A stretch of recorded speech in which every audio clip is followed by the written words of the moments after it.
Hello everyone, সকলে কেমন আছো? আশা করি সকলেই খুব ভালো আছো। চলে এলাম আবার একটা নতুন ব্লগ নিয়ে। আমাদের গ্র্যান্ড ক্যানিয়ন দেখা হয়ে গেল, এবার আমরা এগিয়ে চলেছি অ্যান্টিলোপ ক্যানিয়নের পথে। রাস্তাটা ওই একই রকম মরুভূমি আর কাটা ঝোপের মাঝখান দিয়ে আমাদের বাসটা এগিয়ে চলেছে।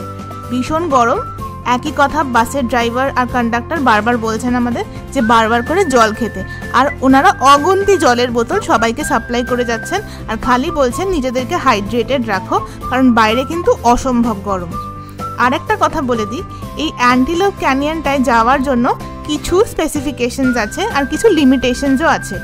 আমাদেরকে একটা কাগজে সাইন করিয়ে নেওয়া হয়েছে যে শুধুমাত্র সানগ্লাস আর মোবাইল ফোন ছাড়া আর একটা ট্রান্সপারেন্ট ব্যাগ যদি আমাদের কাছে থাকে, সেই ট্রান্সপারেন্ট ব্যাগ ছাড়া অন্য কোনো জিনিস এখানে নিয়ে নাবা যাবে না। ব্যাগটা হতে হবে সম্পূর্ণ ট্রান্সপারেন্ট, যাতে ভেতরে কি আছে বাইরে থেকে দেখা যায়, না হলে কোনো ব্যাগ অ্যালাউড নয়। অনলি সানগ্লাস আর নিজের মোবাইল ফোন আর ক্যামেরা নিয়ে আমরা নামতে পারবো। বাস থেকে এখানে লাঞ্চ করতে বেরিয়েছে, সামনে ওয়াশরুম, জায়গাটাতে পুরো কোথাও নাকি জল নেই, পুরো জায়গাটাতেই জল আর ইলেকট্রিসিটি নেই, খুব কষ্ট জলের। তাই বলেছে বাথরুমে যা কাজ করার করতে নিচের দিকে না তাকাতে। তোমাদের হয়তো মনে আছে এর আগের গ্র্যান্ড ক্যানিয়ন ব্লগে আমরা দেখেছি লেক পাওয়েল। সেই লেক পাওয়েল নাভাজো ট্রাইবাল পার্কের অন্তর্গত এই অ্যান্টিলোপ ক্যানিয়ন। এই পুরো জায়গাটাই ট্রাইবালদের বাসস্থান। আজকে আমাদের এই অ্যান্টিলোপ ক্যানিয়ন ট্যুরের যিনি গাইড হবেন তিনিও একজন রেড ইন্ডিয়ান, তবে ওনাদের এখনও অবস্থা খুব উন্নত নয়। এখানে জলের খুবই কষ্ট আর ইলেকট্রিসিটিও নেই।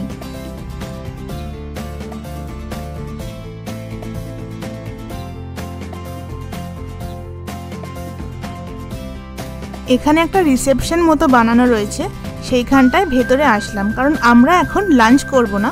লাঞ্চ করলে বলেছে বাইরে বসে করতে, তো বাইরে প্রচণ্ড গরম, তাই লাঞ্চ না করলে শুধু শুধু বসে থাকার কোনো মানেই নেই। চলে আসলাম ভেতরে। আর এই যে স্ট্রাকচারটা দেখছো, এই টেবিলের স্ট্রাকচারটা, এটাই হচ্ছে অ্যান্টিলোপ ক্যানিয়নের স্ট্রাকচার। এই জায়গাটায় সকলেই ওয়েট করছে, বিভিন্ন গাইডের সাথে বিভিন্ন গ্রুপ যাবে ক্যানিয়নের ভেতরে।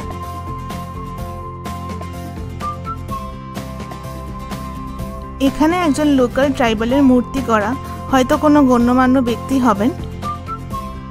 আর এই সামনে একটা গিফট শপ মতো রয়েছে, একটা ডিপার্টমেন্টাল স্টোর মতো ছোট। এখানে কিছু টুকটাক খাবারও পাওয়া যাচ্ছে, চা কফি এরকম পাওয়া যাচ্ছে, ম্যাগনেটস পাওয়া যাচ্ছে, মানে যেমন ছোট একটা গিফট শপ হয় সেই রকম।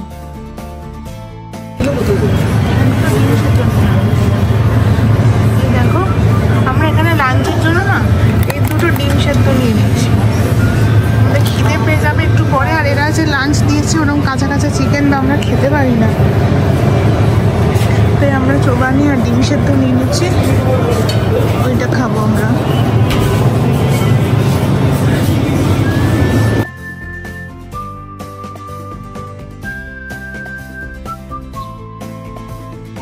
এই ক্যানিয়নটা 6টা ভাগে বিভক্ত, 6টা নাম আছে এর।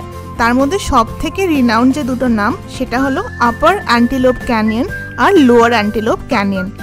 আজকে আমরা লোয়ার অ্যান্টিলোপ ক্যানিয়নটা দেখতে এসেছি।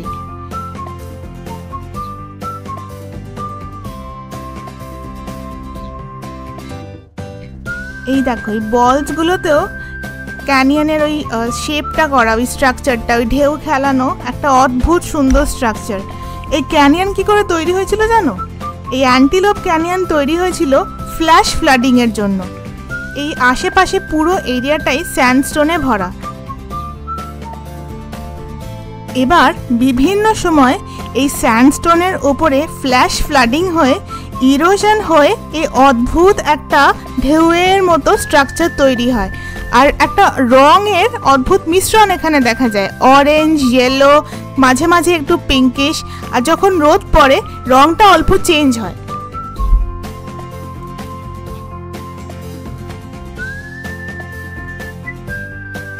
এই পুরো এরিয়াটাই মরুভূমি হলেও এখানে ফ্ল্যাশ ফ্লাডিংটা খুব কমন।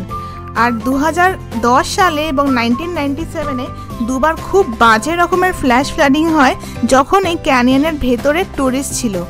এবং 1997-এ 11 জন ট্যুরিস্ট মারাও যান। তবে শোনা যায় 2010 সালে সকলেই রক্ষা পেয়েছিলেন, তবে বেশ কিছুদিন ওখানে স্ট্র্যান্ডেড ছিলেন। তাই জন্য এগুলো স্ট্রিক্টলি গাইডেড ট্যুরস, এই গাইড ছাড়া নিচে নামাই যায় না। তবে আপার অ্যান্টিলোপের জন্য নিচে নামতে হয় না, ওটা ওপর দিকে, আর এইটা হচ্ছে লোয়ার অ্যান্টিলোপ, এখানে আমাদের নিচে নামতে হবে। আগে কি হতো, এই নিচে নামার সিঁড়িটা একদমই পাকা ছিল না, তাই ফ্ল্যাশ ফ্লাড হলে যখন মানুষ সবাই নিচে রয়েছে সিঁড়িটা জলে ধুয়ে যেত আর ওপরে ওঠার কোনো রকম রাস্তা থাকতো না। তবে এখন আস্তে আস্তে সিঁড়িগুলো অনেক পাকাপোক্ত করা হয়েছে, তবে তাও নামার সময় যথেষ্ট ভয় করে এবং খুব ট্রিকি। সারাক্ষণ ওপর থেকে না স্যান্ড পড়তে থাকে মাথায় এবং পায়ের তলায়, আর পাটা স্লিপ করে। আর সিঁড়িগুলো একদম সরু আর বেশ প্রিকেরিয়াস, মানে রীতিমতো ভয় করে। আমাদের গাইড খুব ভালো, উনি আমাদের বলছিলেন কিভাবে আমরা গুনে গুনে একটা করে সিঁড়ি নামবো নিচে, যাতে আমরা পা স্লিপ না করি। মানে ওইভাবে কনসেন্ট্রেশনটা রাখতে বলছিলেন যে তোমরা কাউন্ট করো 1 2 3, তাহলে কি হবে তোমরা পড়বে না, ওই তোমাদের পুরো কনসেন্ট্রেশনটা সিঁড়ির দিকে থাকবে।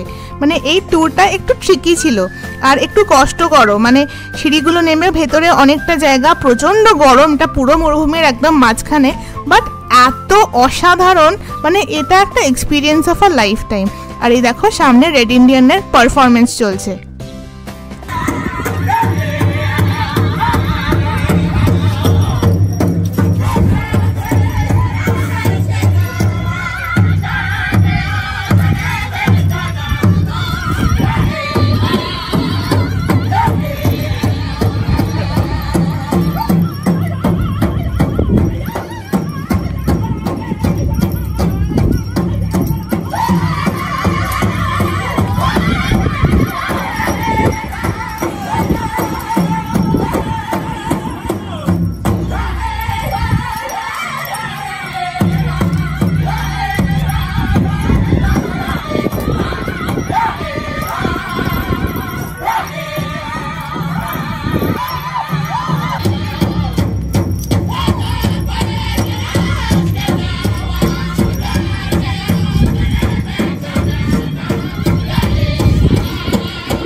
এই যে সামনের রাস্তা দেখছো, এখান দিয়েই আমাদের নেমে যেতে হবে, নেমে বেশ খানিকটা হেঁটে যেতে হবে।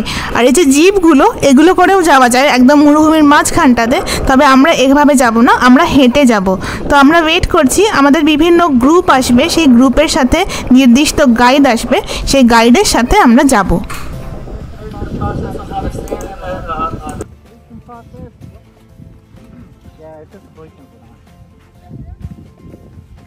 That's going to be the exit. That's where we're going to be coming off the ground.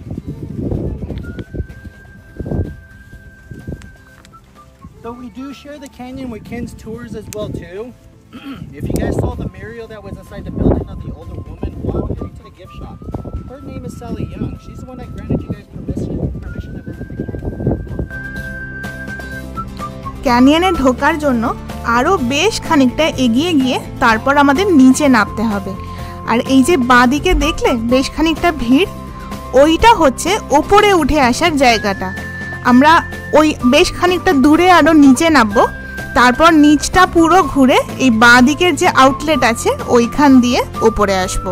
এই যে গর্ত দেখছো, ওইখান দিয়ে।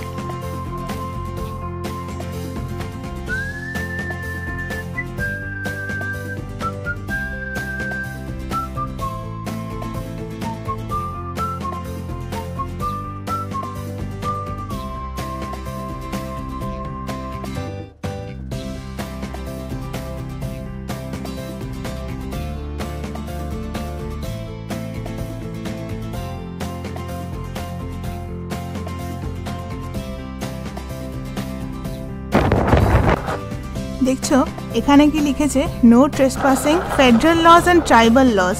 এখানে দুটো লই চলে। আর এখানে পরিষ্কার বলেছে flash flood area, tour group stay with your guides.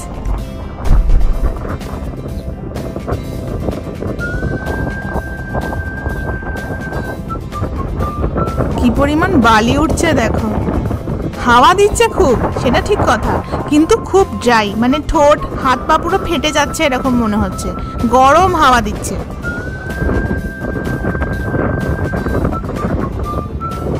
আর ওই সামনে দেখছো একটা শেড মতো করা রয়েছে, আমরা ওইখানটাতেই যাচ্ছি। ওইখান দিয়ে অ্যান্টিলোপের ভেতরে ঢোকার সিঁড়িগুলো রয়েছে, নিচে আমরা ওইখান থেকে নেমে যাব।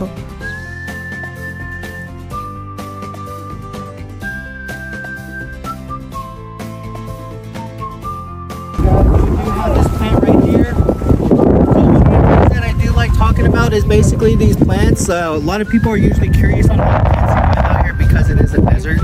This is called a yucca plant. One thing is that the roots can get up the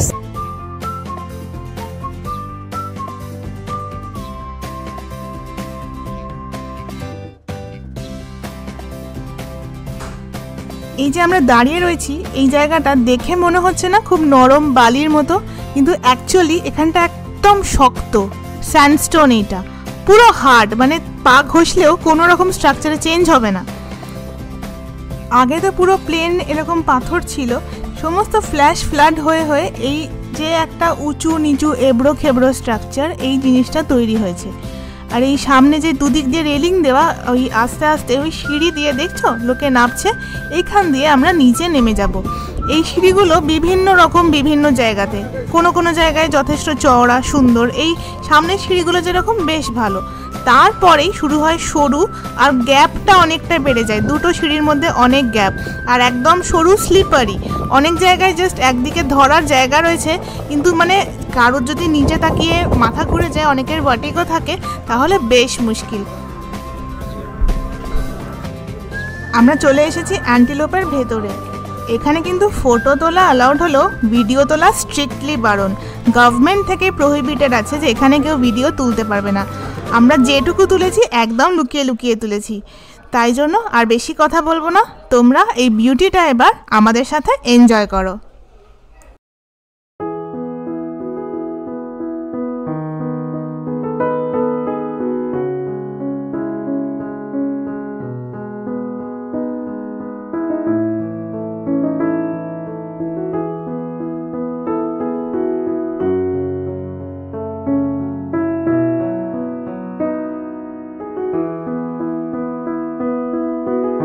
আমাদের গাইড বলছিলেন সারাদিনে সানরাইজের অ্যাঙ্গেলের সাথে সাথে এখানকার কালারটাও সেইভাবেই চেঞ্জ হয়, কোনো সময় হলুদ, কোনো সময় পিঙ্ক, কোনো সময় একটা অদ্ভুত বাই কালার। এই লোয়ার অ্যান্টিলোপ ক্যানিয়নটা পুরোটা কভার করতে মোটামুটি আমাদের 1 ঘন্টা মতো লাগলো। এইবার আস্তে আস্তে আমরা বেরিয়ে যাব, ওপরে ওই সিঁড়ি দিয়ে উঠে বেরিয়ে আবার বাসে উঠবো, যাব নেক্সট ডেস্টিনেশনে। নেক্সট ডেস্টিনেশন হলো হর্সশু ক্যানিয়ন। সেই ভিডিও নিয়ে দেখা হবে আবার। আজকের ব্লগটা এখানেই শেষ করছি, তবে শেষ করছি আমাদের কয়েকটা ছবি দিয়ে, যেটা আমরা এই অ্যান্টিলোপ ক্যানিয়নে তুলেছিলাম। আশা করি তোমাদের এই ব্লগটা ভালো লেগেছে। যদি ভালো লাগে তাহলে প্লিজ লাইক করো, শেয়ার করো, আর চ্যানেলটা সাবস্ক্রাইব করো, আর বেল আইকনটা ক্লিক করতে কিন্তু একদম ভুলো না। সবাই ভালো থেকো আর সুস্থ থেকো। টাটা।